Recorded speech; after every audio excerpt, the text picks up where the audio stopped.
النهارده أكلتنا المفضلة وسريع سريع، لحمة محمرة ومكرونة اسباجيتي سريع كده هوت. عشان حالة الوفاة اللي عندنا بنعمل الأكل سريع عشان ناس بتجيلنا، وسريع مع بطاطس محمرة. لو عجبكم الفيديو ده ما تنسونيش في المشاهدة والمتابعة عشان يوصلكم مني كل جديد.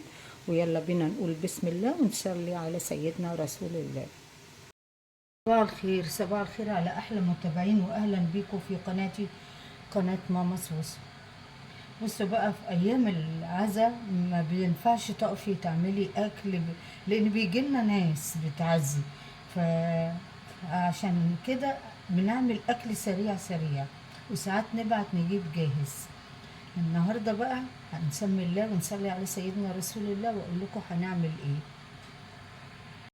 اقول لكم بقى، انا عندي لحمه اهي،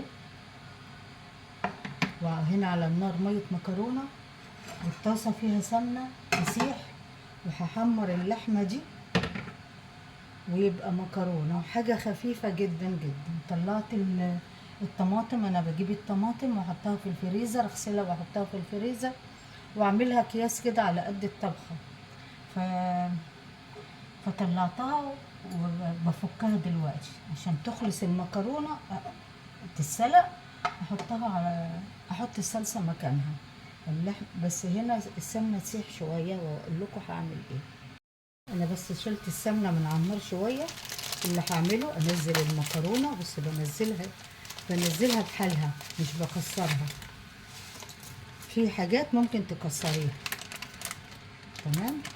كل بقى ما تفك منها ميتها كده، يعني كل ما تطرى من تحت نزليها، ما تخافيش بتتكسر ولا حاجه. بدأت تنزل، تمشيها كده كده اهي، تمشيها ممكن كده اهي كده في قلب الحلة، وتنزل بقى مع نفسها. شايفين اهي، هتنزل بقى مع نفسها كده، مش هتكلكع منك ولا تتلبك ولا اي حاجة من دي. عايزة تكسريها بقى براحتك، بس احنا بنحبها بقى بالطريقة دي. خلاص.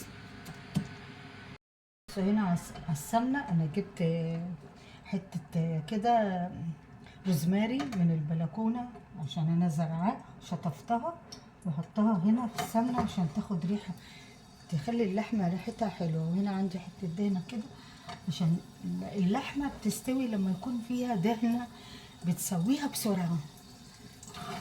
تمام. لسه السمنة بقى بدأت تسيح، وننزل اللحمة. بسم الله الرحمن الرحيم.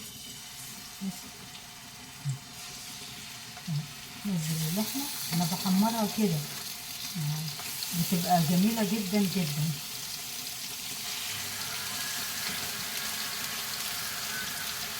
اقلبها بقى شوية كده واقلبها، لان دلوقتي بحط التمرين. عايزة اوريكم المكرونة. بصوا عاملة ازاي اهي، حالها اهي، ما تخوفش خالص ولا تتكسر منك ولا حاجة. وبعدين انت بتحطي ملح وزيت، لا تلزق ولا تتكسر. بالنسبة للحمة عملتها على الوشين، خدت الصدمة، نزل عليها مية سخنة، وهنزل عليها شوية سكر وتغطيها وتسيبيها. كل ما تخف منها المية حط لها. ما بحطش الملح دلوقتي خالص خالص، بحطه يعني في الاخر لما احس انها استوت شوية. تمام. بصوا يا جماعة، المكرونة بصوا بساعتها استوت على طول، بس بحلها. انا مش بسويها مثلا 80%، تمام، عشان تفضل مفرفرة ما تعجنش. اطفي عليها، وخدت منها كوباية المية منها، عشان دي بحطها في الصلصة بتبقى حلوة جدا. تمام. هاخدها اشطفها.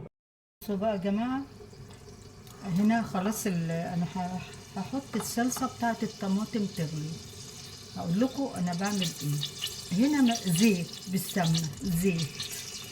خلاص كده بنزل الصلصة بتاعتها عليها. بسم الله الرحمن الرحيم. خلاص كده، بحب الصلصة تكون ياما. تمام. هقول لكم هحط عليها ايه دلوقتي. تمام كده، انا حطيت الصلصة على زيت، بس بحط شوية ملح وشوية سكر ما بحطش الفلفل الاسود دلوقتي خالص خالص. ايه تاني؟ لو عندك كاتشب ممكن تحطيه، ما عندكش مش مشكله، بس بيديها طعم حلو جدا جدا. تمام، لو عندك اكتر حطي مش مشكله، تديها طعم حلو قوي قوي قوي. اديني حطيته كده. تاني حاجه بحط الهريسه اللي انا عاملاها في البيت اهي، بحبها بتبقى حرشه اهي، شايفين اهو. كل حاجه بحط لها معلقتها في مكانها، ما بستعملش معالق تانية، كل حاجة لها معلقة، أي بهارات لا. أما بقيت أنا خدت المية دي ضربت بيها الطماطم حبة، وبسيب حبة في الآخر، هقول لكم بقى ليه. تمام، بس تغلي بقى برضو الفلفل الاسود مش بحطه دلوقتي خالص، قبل ما بسقط المكرونه. بس انا ما بسقطش المكرونه على طول، بستنى لما هنيجي نتغدى بسخن الصلصه، احط الفلفل الاسود واحط المكرونه. تعالوا اقول لكم على اللحمه، انا حاطه لها ميه بقى كتيره وهي تسوي نفسها. هحط عليها، انا حطيت عليها سكر في الاول، حط عليها ملح فلفل اسود ياما كده عشان تبقى حلوه وحرشه، وبحط شويه ديمجلاس بودر من عند العطار، بنزلهم واقول بسم الله الرحمن الرحيم، بنزلهم واسيبها برضو مع نفسها تستوي. تمام، واغطيها البخار يسويها. وهنا الصلصه لسه طبعا هوريها لكم في الاخر. حضراتكم اهي الصلصه كده بسيبها كده، مش بسبكها يعني، ما بقى ما نشفهاش، بسيبها شويه. تمام، والفلفل الاسود في الاخر بقى خالص، هطفي عليها الفلفل الاسود لما اجي نتغدى واسخنها تاني تسخين، واحط الفلفل الاسود. تمام حبايبي، عشان احنا النهارده صايمين، فانا طفيت عليها من بدري طبعا من الصلصه، لقيتها طخنت شويه، بزودها من الميه اللي انا شايلاها بتاعه السلق المكرونه. خلاص كده، وحطيت الفلفل الاسود في الاخر اهو. دلوقتي انزل بقى عليها اهو، انزل المكرونه كده بسم الله بسم الله. تمام كده، اقلبها تقلبتين واوطي النار، ما نشفهاش قوي، مش هنشفها قوي عشان تبقى ايه فيها الصلصه حلوه باينه فيها.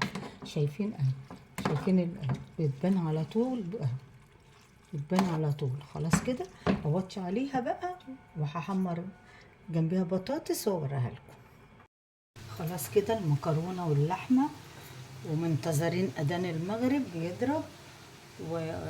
وايه رايكم بقى في الاكله البسيطه كده مع بطاطس محمره، بس هي ثواني وهطلعها.